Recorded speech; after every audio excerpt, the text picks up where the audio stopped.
What up, y'all? You tuned in to the 52 Scott Podcast. Welcome to this edition of Black Friday. I'm your host, Slash, and with me I got Comedian 96, K Money, and Freddie G. Together, we the Mind of Men. Don't forget to like and subscribe, plus follow us on Twitter, 52 Scott Podcast, on Instagram and Facebook, the 52 Scott Podcast. All right, welcome back to Black Friday. Got another great topic for you today. So last week we talked about Black Wall Street. This week we got to kind of stay along the same line because it's about black-owned everything. And when I mean black-owned everything, I mean so far in America, we as black people have been able to succeed in all areas of the world: entertainment, politics, manufacturing, or even being developers, engineers. We've been able to accomplish some things in a short amount of time, that's on a major level that other cultures were already given. So we fought our way from, bad times such as slavery and, a lot of other stuff, segregation. And we've made it to where we've been able to own, big corporations or be CEOs of big corporations or even the president of the United States. We've made it there, and that's the highest title or highest position you can hold in the United States of America. We've made it there. And I'm sure we'll be there once again. But again, black-owned everything. I kind of want to talk about, now this is something from a while back. I don't know if y'all heard of C.R. Patterson and Sons. Well, it was the first and only black-owned automobile company in the United States, which was founded in 1893 by Charles Richardson Patterson. This man was born into slavery. That's why I say, for us, we've had what terms of endearment, rough spots, rough times, and trying to get to the greater sides of life. We had to do something better. This man came from slavery and created his own, the first automobile company. Did he also own a moving company? The first, I thought he was the first black-owned moving company as well. It might be the wrong CR though. Well, this is Patterson. The last name is Patterson. Yeah. So I don't know. It could be. I mean, very well true what you say. If it may have been something else, but I don't think this is the same guy. The same guy. Yeah. But however, his son, Frederick Douglass Patterson, later produced the company's first automobile. Oh. Nice. So he's actually in 1915, and you can imagine they first started out with horse and buggy. Yeah, of course. That's what their automobile was back then. So the carriages and stuff like that. Just so y'all can get a general understanding of how far back I'm going with this car business. This was before motor cars. This was horse and buggy. C.R. Patterson. Frederick Patterson created the first automobile. Gotcha. That was actually an automobile, which was called Patterson's Greenfield automobile. Don't know what it looked like. They never showed no pictures, but I'm guessing it's one of the ones with the little wagon wheels. The little wagon wheel, the thin car, yeah. And the little motor might lift up on both sides in the front, not just in the front, but it probably lift. But they was doing their thing, Now, the only thing that slowed them down, even by them being pioneers of the automobile game very early, there were larger companies, and they struggled with mass production. They couldn't produce the cars as fast as Ford could, or as fast as Chevrolet could, or whoever else was around at that time. So that kept them in a certain position to where they couldn't hire the people to create. They couldn't pay for the machines to do it, to make these motors and tires or whatever the machines have to make. They couldn't afford that, But of course, eventually we'd rise from that. Now, current time, that was back in the 1900s, 1893, 1915 era. Current times, I want to talk about this one guy. I don't know if y'all know this electric vehicle manufacturer in Atlanta, Georgia, Derrick Automotive. Now, this is a black-owned electric vehicle maker. I need to look that up. I didn't know. And that's why I think I'm talking about that, because everybody need to think about it. Because right now, the one guy who's making the electric cars and own everything, why are we still buying stuff over there? Exactly. You know what I mean? I think here at the 52 Scott podcast, we are on black businesses. You know what I mean? We gonna work with black businesses. We'll even promote your black businesses if y'all leave us a comment, and we'll send you details on how to get your company promoted right here on the 52 Scott podcast. Anything black goes here. You know what I mean? So Derek Automotive, of course, was a black company, black man, leading his company into, electric cars. He's got something called the Exceeder. It's a truck kind of base, of course, electric.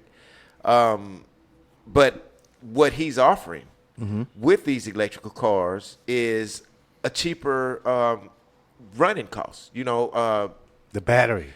Lower operation cost. I hope so. That battery is the one they need to really concentrate on. And that is the part you're right, because the batteries of an electric car is gonna drive you out your house. Use 3,500. You feel what I mean? Yeah. And depending on how many your car needs, because if I'm not mistaken, the Tesla needs more than one, right? Does the Tesla run on more than one battery, or is it several? You know what? I don't know. I'm going to be honest. I don't know. But that would make a lot of sense because, like I said, a used battery is $3,500. Right. That means if you got to get a new, they're upwards to $15,000 to $60,000. Yeah. That's a car. Yeah. That's it a car. Sure is. And when we get into the stage where 2035, 14 states are going mandatory electric. Yeah. So that's only 10 years from now. And that's to decrease on pollution. I'm guessing carbon air monoxide pollution. or whatever Yeah, goes air in pollution. the air. Yeah. Well, I mean, that makes sense. Now, and just being totally honest, would y'all switch to an electric car? Not at this time for me, no. Yeah. But I actually had the privilege of riding. This was about 2-3 weeks ago, in the new BMW, the 740 whatever the hell. It's like a block. 745. the 745. Yeah. It was a big one. Fully electric. Yeah. It gets up Quiet. to very quiet. Yeah. Man, the speed, like Immediate. as soon as he pressed the pedal, Boom. It's there. gone. Yeah. Like felt like a spaceship. Yeah. And very quiet. No engine. And it got up to like 300 and something miles per full charge. Okay, so for 300 something miles, We're you can talking ride about- before having to charge it up again. Yeah, probably like from here to Austin or here to San Antonio or something like that. That's the only one downfall, I think, for me. Because eventually, if you're traveling across state, you're going to have to here stop. to El Paso. You're going to have to stop. That's 3 stops. And and how long does it take I asked him to that. charge? I asked him that, and he was telling me that because he got a charger at his home, too.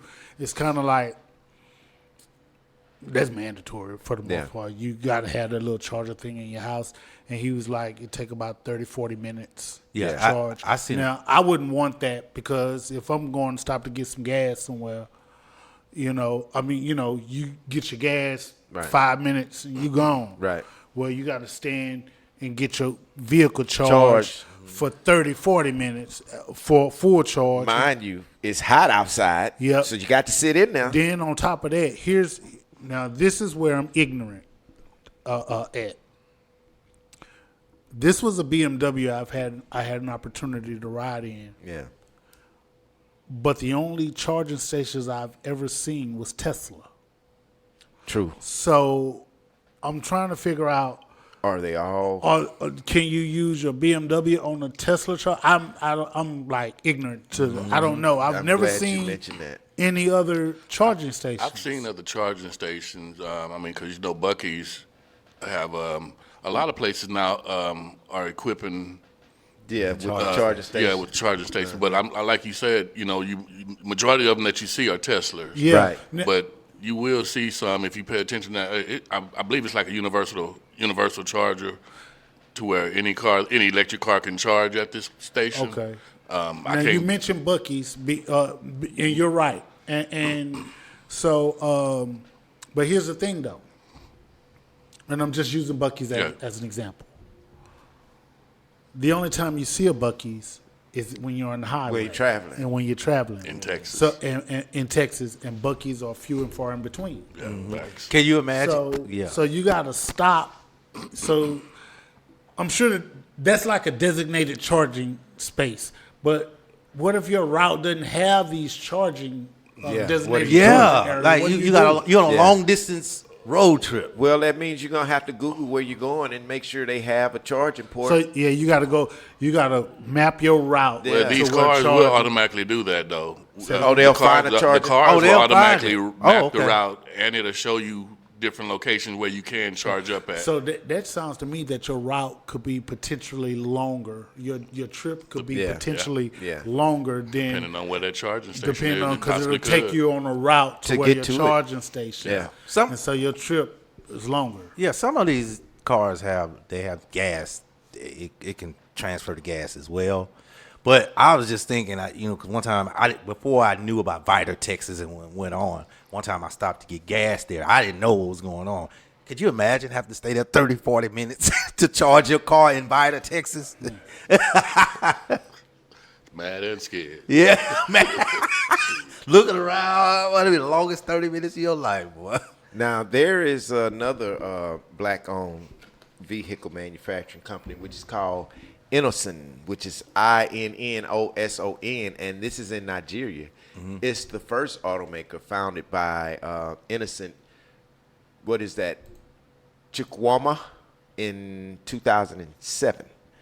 So over in Nigeria, they've been working on electrical cars, and this is information that we don't have because it's in another country. But I think Yeah, it's we important because these are black people, and anything black again here at the 52 Scott goes.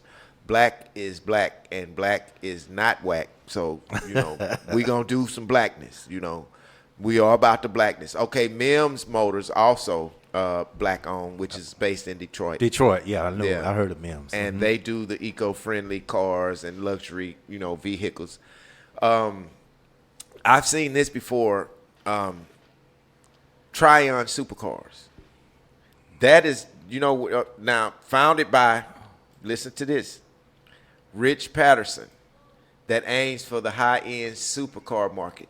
Now, you remember when I first started, C.R. Patterson. I was talking about C.R. Patterson. So you see where this is going. This has been trickled down through the family to where they started off with horse and buggy. Now those luxury BMWs and Benzes, the show cars that never touch, that you see, and they make these.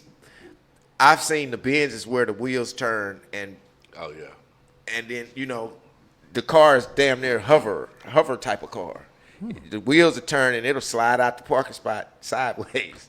What? So these supercars, there's an actual thing that you can go to if you're on social media where they have supercars, and this is what they're talking about here. But that was founded by Rich Patterson, which I'm quite sure is kin to the C.R. Patterson and the other Patterson, which was Frederick Douglass Patterson. But this is just years and years of. They started in 18-something, and here it is, 2000. 2000. And these people been doing this, man. So I think that's a great honor for black people, to be doing it like that, man. They kept it in the family for centuries. Right. Yes. Now, even here in Houston, we have a lot of dealerships that's owned by black people. We have a lot of popular black car dealerships that's owned by black people. We got Blackjack Town Car Service, and they just a car service. They open 24 hours. But this is owned by black people. They 4 or 5 star. If you need a ride somewhere, boom, they come and get you. These are black people doing this. And I think it's very important, man. And it's a lot of different types of black businesses, but I'm just kind of focusing on a few that we never really, talk about.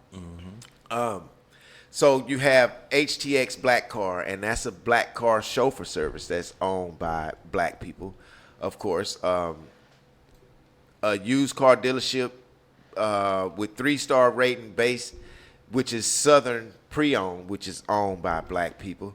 I think it's important that we, continue to lift our black businesses, because if we don't do it, nobody else gonna do it. You know what I'm saying? Now I just kind of want to skip over to some other stuff now. Still black owned. That's also amazing. That you never really hear of. It's only a few black people that does it, but black bank owners. Yeah, those are far. Far few well, between. actually, I'm glad you said that, Slash. We have more black banks than people will realize. Then we know exactly. Now, just in Texas alone, there's 4, and one of them is in Houston. Yeah. What is it? Unity. Unity National Bank. Unity National. Yeah. And It's over there on what's the name of that street? Blodgett. Blodgett. Yeah, it's on Blodgett. Blodgett. And actually, Live rest in peace to Mayor Sylvester Turner. He used to kind of help them out, or help the black community get involved with this bank and sign different. Because at one point he had all of the Houston rappers, get a bank account at this actual bank, which I think kind of helped on the promotion of this bank. But what's really important is that these are black people. Now, why most of us don't bank with black companies can be something else. Now, I don't know what the rates are, but I know that the rates can be different when there's a smaller bank as opposed to a corporate-wide bank. Yep. So your interest fees are going to be more expensive at a smaller bank. So I think that's one reason why it's not as popular to black people to bank with black banks, because the money is it costs you more to deal with them. Now, that's not hate, because we can't afford it right now. But a message to the black bank owners. That's it right there. Bring that number down just a little bit. Bring that number down and let more black people be able to afford to bank with you. Exactly. And we may be able to make a difference some kind of way. That doesn't just go for banks. I've noticed, like I told you during COVID, my sister's black owned. She wanted to get all her herbs and stuff from this black owned place over in South Park here in Houston. And it was well overpriced. Doubled, almost triple on some of the things they wanted. It is. So even though I love to support my black people, I'm still looking for a deal. I'm sorry. I'm always looking for a deal. It doesn't matter. Black, white, Chinese, Asian, it doesn't matter. I want a deal. Everybody is looking for a deal. We don't want to play nothing and be overpriced. Never. Yes. But eventually that happens, you know, and unfortunately when you dealing with these smaller branch banks, you're going to pay a little more. Right. Or your investment may charge you a little more on the back end, because of it's not a big corporation, and I'm sure the money's insured, but there's probably not as much insurance there as it is with a larger branch bank, like our Chase banks and Wells Fargo, Bank of Americas, and stuff like that. A lot of people bank with them because of the price. It's cheaper to bank with them. Now, Sheena Allen is the founder and CEO of Capway, a digital black targeting millennials and Gen Z. So she's created a system, I'm guessing, for the younger generation to bank with. And that's really smart if you can get them to do that. Yeah. Now, I think she would have to be on social media a lot promoting this, because that's where they are. A lot of them that are working, they go to work and they're going to bank with 9 times out of 10 the bank that they bank with. Some of them. Yeah. Or you're going to bank with one of the more familiar names, Chase, Bank of America, Wells Fargo. Yep. These people that we mentioned earlier. But she created something for the millennials and Gen Z, and hopefully that they can get something out of it. Now, y'all do know Killer Mike, right? Yeah. Sir. Okay, now he's a co-founder of Greenwood, a black-owned fintech firm partnering with traditional banks to offer banking accounts. Nice. And what that means is he's the forefront man that'll go out and say, hey, I can help you get a bank account, at such and such. I'm guessing it's going to be interest rates, involved in that. And I'm guessing he's helping those who don't have the knowledge or don't have the means of knowing what to do banking. So I'm guessing this will be the younger generation also that he would reach, which I think is a good idea. Kevin Cohey, chairman of CEO of One United Bank, the largest black-owned and FDIC-insured bank in the U.S., is ran and chairman and CEO by a black man. So Freddie G, like you said, there are a lot of different black institutes that are, Yeah, we just don't hear about them. And just real quick, like in the state of Alabama, they have 3. Arkansas have 1. California have 1. The District of Columbia have 3. Florida has 1. Georgia has 2. Illinois has 1. Indiana has 1. Kansas has 1. Kentucky has 1. Louisiana has 1. Maryland has 5. These are a number of black banks. Yep. and that's in Maryland. But Maryland got the black. Don't they have like the black mayor in Maryland? I don't know if I know the at one governor. point they had The governor. They have the Yeah, governor. yeah. Okay, that's what I meant. and Massachusetts have 1. So there's several, man. Michigan has 2. Minnesota has 1. Mississippi has 3. Missouri has 1. Montana has 1. And you don't think no black folks They live in Montana. I don't know nobody And from New Montana. Jersey has 3. New York has 3. North Carolina has 2. Ohio has 3. Oklahoma has 1. Pennsylvania has 2. South Carolina has 3. Tennessee has 3. And I mentioned earlier, Texas have 4. Virginia has 4. And Wisconsin has 1. Yeah. And So see, there's several. it's a lot of them, but the key about all of these places, so these institutions face significant challenges throughout history, including economic downturns and system discriminations.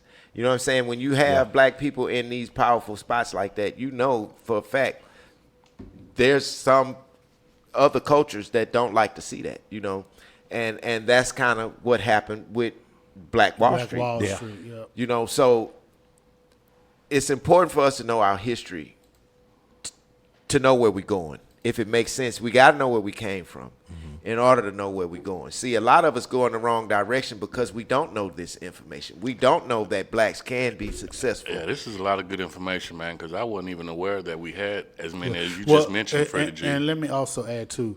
So, a lot of those that I mentioned, although I lumped them in as banks, a lot of them are credit unions. Well, I mean, it's still And that's still financial good. institution. It's financial So, institution. yeah, but credit union Yeah, banks. it's all the same. If it's somewhere where I can go and I can put money in and pull money out. Well, the you know. FDIC insured part, I don't think some credit unions. Credit are unions not aren't. No, they're not. FDIC, that's the thing. You But- got $5 million, and even with a bank, if you got $5 million, you only if FDIC insured for $1 million, and something happened to that bank, you Well, only get one, only get and you one. had 5. The credit unions, maybe not the FDIC insured, but they help you quicker Yes, yeah, it's with a certain lot more stuff. benefits. Yeah, it's A lot more benefits credit wise. Yeah, When you're dealing with Way them, more they benefits can than help a you credit get union. things that you can't get with other banks. Yep. So a lot of people choose to use the credit unions, which is not a bad idea. But yeah, it's a lot of different black-owned businesses, but the black banks and black car makers, I think, was very important. And that brings me to my black fact that you can't take back. And I'm gonna keep this one simple. I'm gonna make this black fact about the Patterson family, C.R. Patterson and Sons, and the other parts of his family, who actually created, automobiles, thinking of ways for us to get places. You know what I'm saying? Transportation. Because guess what, man? Being transportation for anybody can make you a better person, in a sense to where if I can help you get somewhere, then that makes me a better me. I want y'all to come back Monday and check out Music Monday. It's going to be live. So that's going to do it for this episode of Black Friday. Hit that like button and subscribe. Follow us on Instagram and Facebook, The 52 Scott Podcast. On Twitter, at 52 Scott Podcast. Check us out on Monday for Music Mondays. See y'all then. So all them artificial man